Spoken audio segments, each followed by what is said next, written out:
Good morning students हम लोगों ने पिछले क्लास में वैश्वीकरण के राजनीतिक, आर्थिक, सांस्कृतिक के बारे में हम लोगों ने अध्ययन कर लिया है। स्टूडेंट्स, चलिए आज हम लोग पढ़ेंगे वैश्वीकरण के विरोधी आंदोलन क्या है। वैश्वीकरण के विरोधी आंदोलन अर्थात प्रति वैश्वीकरण के नाम से जाना जाता है। ये आंदोलन वैश्वीकरण विभिन्न पहलुओं के नकारात्मक प्रभावों के विरोध प्रतिक्रिया स्वरूप आए हैं। हर नई विचारधारा, परंपरा, व्यवस्था का विरोध किया जाना स्वाभाविक है। इसलिए विश्व के कुछ भागों में वैश्वीकरण का विरोध करने वाले आंदोलन भी देखे जा सकते हैं। 1960 के बाद एजी फ्रैंक तथा समीर अमीन जैसे लेखकों ने विश्व की पश्चाताप नमूने की आलोचना की तथा उसे विश्व पूंजीवादी व्यवस्था के सुदृढ़ीकरण का नाम दिया है। गांधीवादी विचारों के लोग भी मशीनीकरण के विरोधी हैं, क्योंकि नई तकनीकी के प्रयोग से कारखानों में काम करने वालों की संख्या घटेगी, जो बेकारी की समस्या को शामिल किया जाएगा।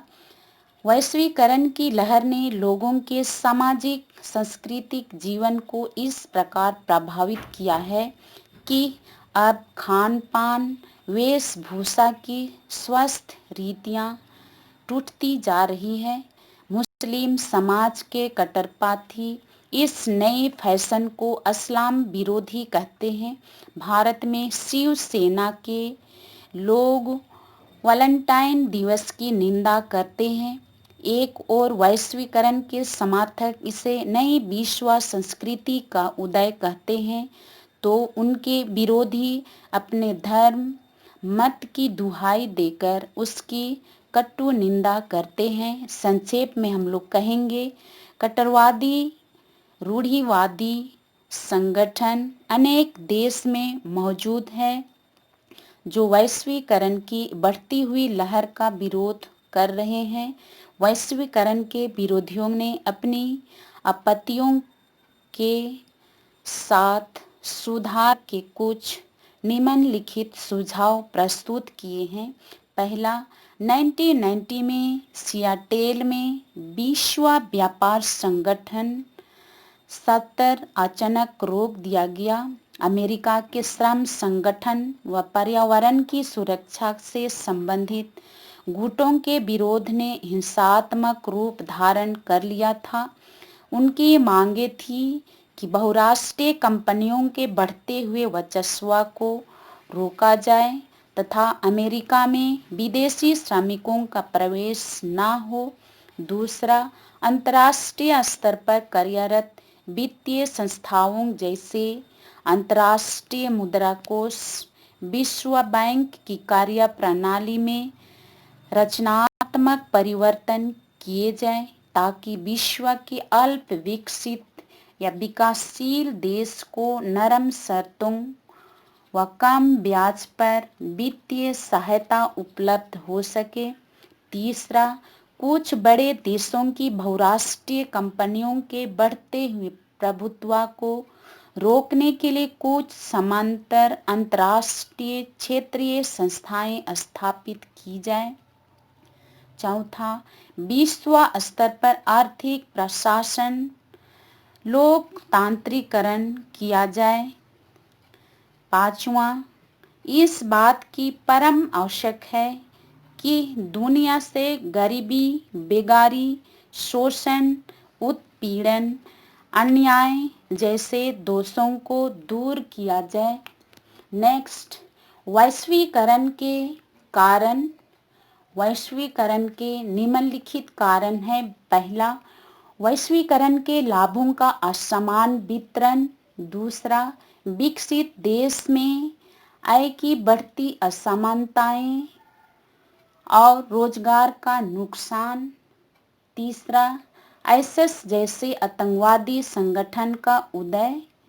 चौथा, विकसित देश में आतंकवादी हमलों की बढ़ती घटनाएं और उभरते नए सुरक्षा खतरा के प्रवासी संकट को बढ़ावा दिया। 5वां, बहुराष्ट्रीय कंपनियों के प्रयास और श्रम के मुक्त अवगमन के कारण विकसित देश में ऐसी धारणाओं को बल मिला। 6वां, विकासशील देशों के श्रमिकों के कारण विकसित देश में रोजगार का नुकसान हुआ है। 7वां, विश्व के एक भाग में प्रचलित विचारों का विश्व के दूसरे हिस्से में पहुंचाना। 8वां, एक देश की वस्तुओं का अन्य देश में लोकप्रियता प्राप्त करना। 9वां, एक देश की पूंजी का अन्य देश में पहुंचाना। 10वां, बेहतर आजीविका की तलाश में एक देश के लोगों का अन्य देश से पहुंचाना भी वैश्वीकरण का एक महत्वपूर्ण कारण है। नेक्स्ट हम लोग पढ़ेंगे वैश्वीकरण एवं उदारीकरण के बीच अंतर स्पष्ट करना। पहला है वैश्वीकरण यह प्रक्रिया है जिसके हर एक समाज, अर्थव्यवस्था, उत्पादन, वितरण, सांस्कृतिक कला, संगीत, फैशन, परंपरा एवं जीवन शैली के क्षेत्र में बाहरी प्रभाव के प्रति अपने आप को खोलता है, वैश्वीकरण कहलाता है। दूसरा, वैश्वीकरण विश्व के प्रत्येक क्षेत्र और वस्तु तथा व्यक्तियों के बीच विश्वव्यापी अंतः संबंधों का विकास होता है। तीसरा, भूमंडलीकरण के कारण संपूर्ण विश्व एक छोटे से गांव में बदल गया है और हमारे समक्ष वैश्विक नागरिक का चित्र उपस्थित हुआ है, वैश्वीकरण कहलाता है। उदारीकरण का पहला में है उदारीकरण। अभिशासन में उदारीकरण को सरकार की भूमिका में आमतौर पर कमी के रूप में परिभाषित किया जाता है। यह आर्थिक क्षेत्र से सरकार की निकासी और निजी क्षेत्र द्वारा प्रतिस्थापना है, उदारीकरण कहलाता है। दूसरा, उदारीकरण विभिन्न देशों द्वारा आपसी व्यापार तथा संबंधों में लाई गई बाधाओं को समाप्त करता है। तीसरा, उदारीकरण को हम भूमंडलीकरण की दिशा में एक कदम का प्रयास कर सकते हैं, उदारीकरण कहलाता है। स्टूडेंट्स, आज के लिए इतना ही। नेक्स्ट क्लास में हम लोग पढ़ेंगे उदारीकरण और वैश्वीकरण के नकारात्मक प्रभाव। Thank you.